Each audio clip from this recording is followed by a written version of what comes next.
जिंदगी कब कहाँ कैसे पलट जाया करती है, कोई नहीं समझ पाता क्यों, कैसे और कब कुछ हो जाए कुछ पता नहीं चलता। कहीं धूप तो कहीं छाया, कभी खुशियों से भरा पल तो कभी दुखों का पहाड़, कुछ समझ नहीं आता। अपने सोने दिल को टटोलता हुआ आराम से चादर ताने हुए तेज रफ्तार ट्रेन पर सफ़र कर रहा था। कल इसी समय अपने सफ़र पर निकला था।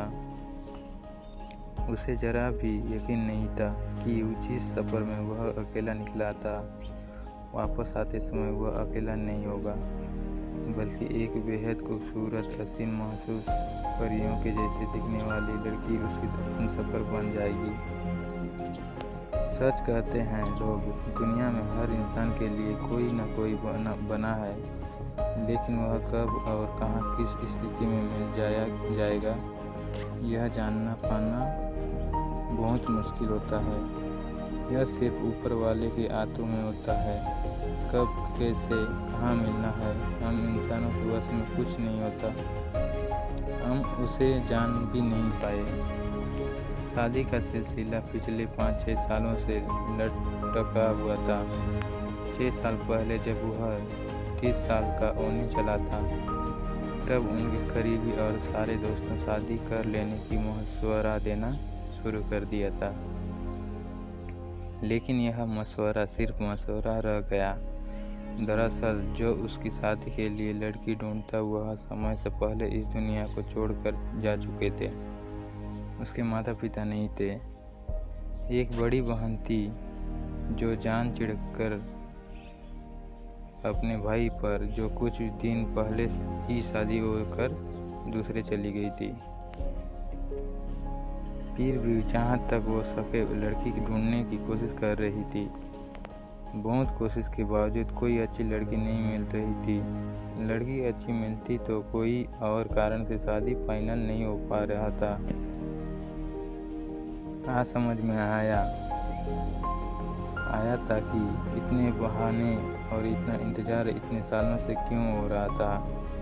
क्योंकि उस इंसान की शादी कहीं और होनी थी, जिसका मकसद कुछ और था।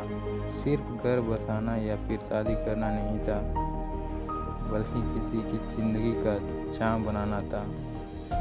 उसका सारा उम्मीद और उसका रखवाला बनना था।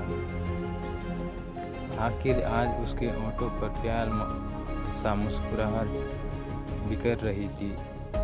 जब कभी ट्रेन स्टेशन पर रुकता, झटके से हड़बड़ाकर उठ जाती, आंखें खोलकर इधर उधर देखता, फिर नींद में चली जाती। नींद की हालत में कभी उसके कंधे पर अपना सर रख देती, तो कभी हड़बड़ाकर अपने आप को समेट लेती।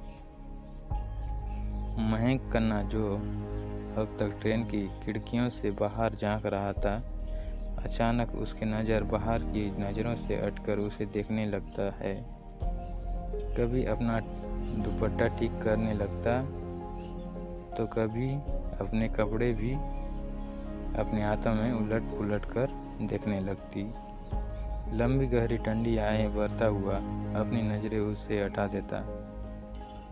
हम स्टेशन पहुंचने वाले हैं। यदि तुम्हें भूख लगी है तो कुछ खाने पीने की चीज़ ले आऊं तुम्हारे लिए। वह चुपचाप अपनी नज़र नीचे किए हुए अपने हाथों से खेलने लगी। इतनी भी डरने और घबराने की ज़रूरत नहीं। मुझसे तुम्हें जो भी चीज़ चाहिए, मुझे बिना शर्म संकोच से बता दो। इतनी बात सुनकर वह और भी घबरा और शर्मा जाती है। अपनी नज़रें और भी नीचे कर लेती है। इट्स ओके, मैं ही तुम्हारे लिए कुछ खाने को लाता हूँ। मैं जानता हूँ तुम्हें बहुत भूख लगी है। ट्रेन रुकते ही महक खन्ना इतना बोलते हुए उठ जाता है।